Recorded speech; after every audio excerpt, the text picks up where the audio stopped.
Merci.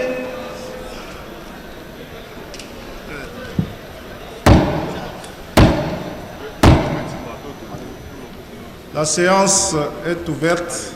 Ouvrons la plénière avec la question relative à l'examen et l'adoption du projet de loi portant reddition des comptes exercice 2024. La plénière exige la présence du premier président de la Cour des comptes qui doit venir défendre son rapport devant la représentation nationale conformément à l'article 222 du règlement intérieur.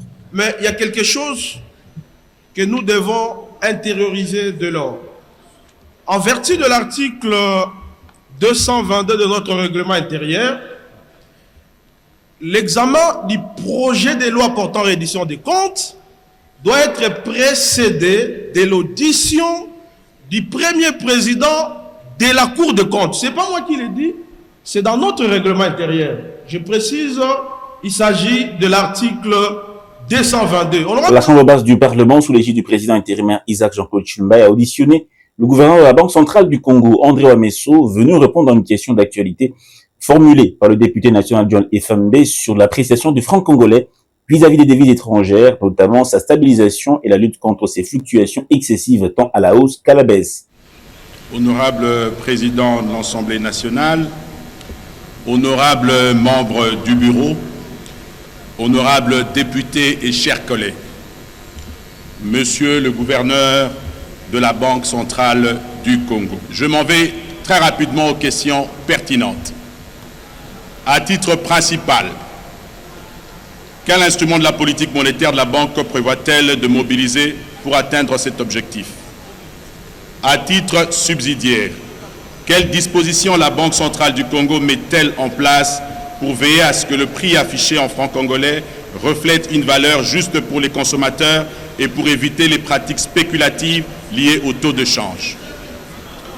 La Banque centrale envisage-t-elle des mesures incitatives et réglementaires susceptibles de renforcer la préférence du franc congolais dans les transactions commerciales et financières afin de réduire le dollar de l'économie nationale? Quelles actions concrètes la Banque centrale envisage-t-elle entreprendre pour promouvoir l'utilisation de moyens de paiement numériques en francs congolais de manière à ce que les dénouements de transactions se fassent davantage en francs congolais? Prenant la parole devant la plénière, le gouverneur de la Banque centrale du Congo, André Ouamesso, a d'abord remercié la représentation nationale avant de répondre à la question d'actualité et révélant ainsi les raisons de l'appréciation de la monnaie locale face aux devises étrangères et ses conséquences sur le cadre macroéconomique. L'article premier de notre Constitution stipule, entre autres, que la monnaie nationale est le franc congolais. Les gens parlent seulement de l'appréciation du franc, mais c'est une dépréciation du dollar. L'appréciation du franc égale dépréciation du dollar.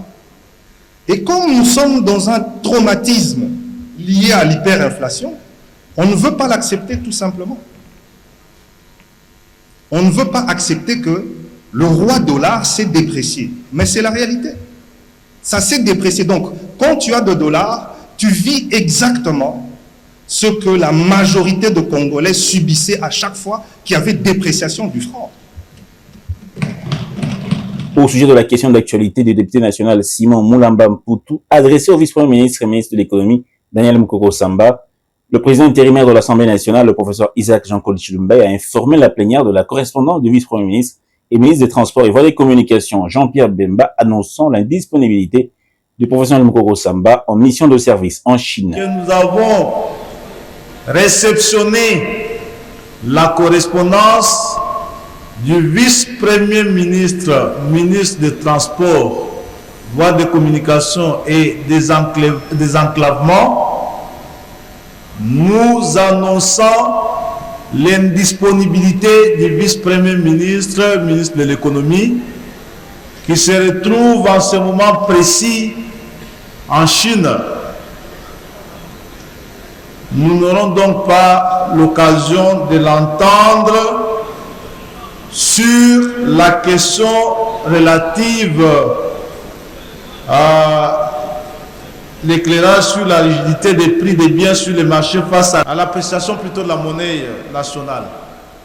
Enfin, la commission politique administrative et juridique de la Chambre basse a présenté le rapport relatif à la vérification des pouvoirs des suppléants des honorables députés frappés d'incompatibilité.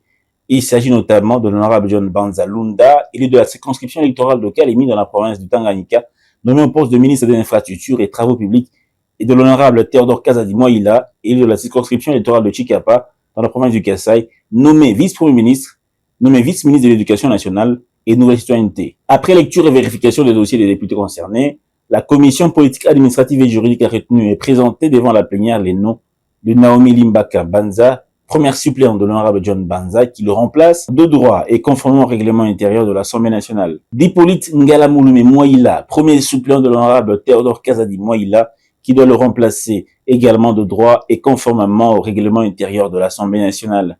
Après lecture de ce rapport, la plénière l'a adopté, suivi de la présentation de ces deux nouveaux députés nationaux.